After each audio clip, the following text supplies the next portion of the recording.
국민 여러분께 저같이 아무것도 아닌 사람이 이렇게 심려를 끼쳐서 진심으로 죄송합니다.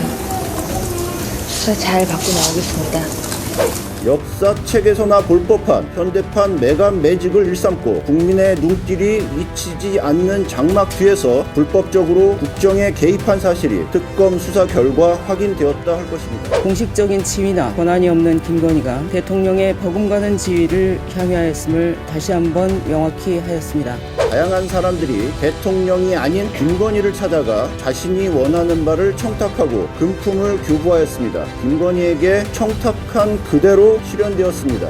김건희 특검이 종료가 되었지만 수사가 마무리되지 않았던 사건들은 결국 국수본으로 이첩되는데요. 우리가 놓친 소름 돋는 진실이 하나 있습니다. 애초에 김건희 특검은 성공할 수 없었습니다. 그 이유는 김건희 특검 내부 신장부에 수사 정보를 유출하던 충격적인 내부 스파이가 숨어 있었기 때문인데요. 오늘 그 실체를 알려드리겠습니다.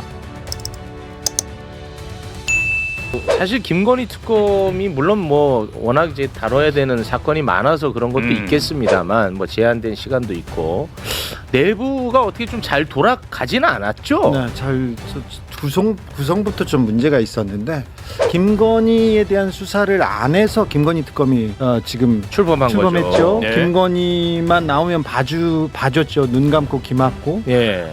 도이치모터스 주가 조작 사건. 그렇지. 뭐 봐줬다가 네. 특검이 출범하자마자 바로 구속되는 걸 보면 검찰이 봐준 게 나왔지 않습니까? 그건 확실한 거죠 이제는. 확실하죠. 네. 근데 그 부분에 대한 수사가 미진했고요. 그 다음번도 마찬가지입니다.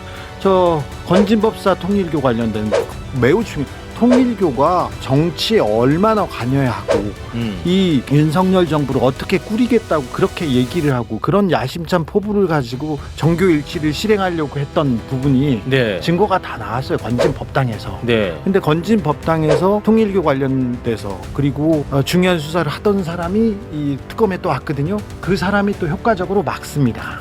김건희와 통일교를 연결해준 건진법사 전성배를 수사하던 검사가 있었는데 김건희 특검으로 투입돼서 수사를 방해했다는 건데요. 하지만 이 검사 말고도 또 있었는데 계속 보시죠. 그래서 이 수사가 제대로 안 됐습니다. 통일교의 정교일치에 대한 부분은 매우 중요한 사건이었는데 네. 수사를 하다가 권성동 구속되고 한학자 구속되자마자 그 다음부터 수사가 멈췄습니다. 근데 그때 짜여진 수사팀을 보면 검사들도 문제였어요. 그리고는 통일교의 정관들이 원하는 대로 수사가 마무리됐는데 그때 검사들도 문제였고 경찰도 좀 문제가 있었는데 나름대로 그 수사력이 있다는 사람을 그쪽으로 배치했는데 그분 이름이 선정국 압수수색에서 이름이 나오는 거예요. 김건희 특검 내부에 경찰 수사관이 있는데 통일교 압수수색하는 과정에서 통일교 문건에 이 경찰의 이름이 나왔다고 하는데요. 그런데 이 경찰보다 더 충격적인 스파이가 있었습니다. 결국엔 스파이가 한둘이 아니었던 겁니다. 보통 경찰이 팀을 어떻게 짜서 통일교 수사를 어떻게 한다더라. 그래서 우리는 어떻게 하면 된다. 이런 그 정부가 다 갖고 있었어. 그런 문건이 나왔어요. 와. 이름이 통일교 수사관, 특검 수사관 이름이 나온 거예요. 와. 그리고 또 이제 특검에서 포렌식을 담당하는 한 수사관하고 예. 기자하고 이렇게 러브 스토리가 생겨가지고 거기서 정보가 나갈 수밖에 없는 그런 상황이에요. 이게 뭐예요? 이거를 자, 그러니까 민중기 특검 안에 네. 포렌식을 담당하는 수사관이 존재합니다. 그 사람은 성별이 남자예요. 남자요. 근데 이 남자와 어떤 매체의 기자와 네. 사랑에 빠져서 네. 이 포렌식 정보가 그 기자를 통해서 아니 언론사에서 계속해서 특쪽 단독을 단독 나오고. 왜 어떻게 나오지? 보통 이게 1팀, 2팀 이렇게 칸막이가 쳐져서 잘 모르는데 저 방송국은 어떻게 이렇게 많이 알지? 그 방송국의 기자입니다. 어딘지. 네. 아니 그러면 이런 사실을 민중기 특검은 알고 알죠. 있어요? 알고 있어. 알아서 특검하고 특검부들이 회의를 하고 나가라고 얘기를 했죠. 그런데요? 싫어요, 안 나가요. 그러니까 그러니까. 거기서 끝이었죠. 너 나가? 싫어. 그게 끝이야. 끝이었어요. 네. 근데 그 수사 안 했어요? 수사해야죠. 감찰해야지. 야 불러다가 너 어떻게 됐어 하고 이렇게 배제해야 될 거 아니에요. 네. 근데 물어보니까 저는 아닌데요, 안 했는데요 얘기하니까 그래? 그럼 계속해. 그걸로 끝이었어요. 그러면 해당 경찰은 어떻게 했어? 끝까지 지금 특검에 끝까지 남아 있어요. 그 사람이 아직도 남아 있어요? 네네. 민중기 특검에 대한 그 주식 투자 부분이 나왔잖아요. 맞아요. 그 부분은 1, 2팀에서 김건희 관련된 사람들, 김건희 주변 사람들이 주가 조작하는 사람들 쭉 수사합니다. 근데 사기꾼들 중에서도 제일 좀 저질 사기꾼들만 모여서 주가 조작한 품목들을 봤는데 그 중에 하나가에서 민중기 특검 이름이 나온 거예요. 민중기 특검이 산 거야. 네. 근데 그걸 특검 초반에 들고 있었어요. 네. 그리고 나서는 네. 그 여론이 안 좋으니까 네. 그 수사팀에서 흘렸죠. 민중기 특검은 2010년쯤 미공개 정보를 이용한 주식 거래로 1억 원 이상의 수익을 거뒀다는 의혹을 받고 있었는데 아무도 몰랐던 이 정보를 배신자 검사들이 들고 있다가 민중기를 깎아내리기 언론 플레이하기 위해 기자들에게 풀었다는 겁니다.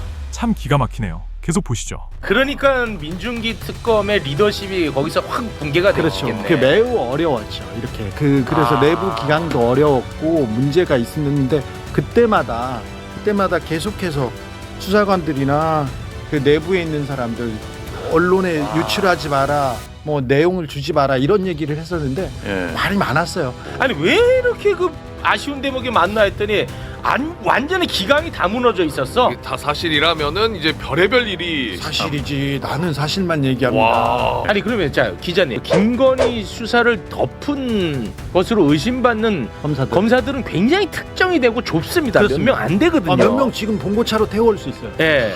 그런데 그들에 대한 수사가 왜 이렇게 뒤에 한 거예요? 왜 뒤에 있냐면 예. 이 민중기 특검에서 하겠다. 근데 나중에 하겠다고 했는데 그 2달 정도 남겨놓고 팀을 꾸렸습니다. 거기에 가서 자기가 김건희 봐주기 수사하는 검사를 수사하겠다는 자원자들이 좀 있었어요. 경찰 출신, 변호사 출신. 네. 근데 그 자원자들을 다 잘랐어요. 누가? 민중기 특검에 있는 검사 출신 특검보와 부장들이 다 정리했습니다. 와, 이 어차피 검찰을 치는 거니까. 네, 그 팀이 절반의 절반으로 줄였어요. 근데 그 친구들은 되게 열심히 했습니다. 경찰과 변호사들을 해서 압수수색을 했는데 전문가들이잖아요. 수사 전문가들이어서 디가우징하고 자기 자료를 다 없앴습니다. 가서 압수수색을 해봤더니 다 비어 있어. 근데 자기 범죄를 자기가 없애는 거는 법률적으로 걸리지 않아요. 그것도 잘 알고 다 없앴어. 그런데 없애지 못한 부분이 있었어요. 이창수 지검장으로 바뀐 이후에 네. 수사를 하지 않고 바로 김건희 불기소해서 불기소 이유서가 작성이 돼요. 먼저 작성이 되고 그러면 김건희와 유죄 관련된 자료들 있지 않습니까? 그 전에 수사 보고서나 네네네. 수사 자료들이 이 유죄는 어떻게 해야 돼? 없애거나 지워야 되지 않습니까? 그렇죠. 지우는 흔적들을 압수수색에서 발견했죠. 그래서요. 그래서 압수수색을 하다가 네. 그걸 지켜보던 여자 검사가 울기 시작합니다. 왜요? 심각하니까. 그리고 자기 잡혀갈 수도 있으니까. 아, 자기와 관련된 사람이야? 그렇죠.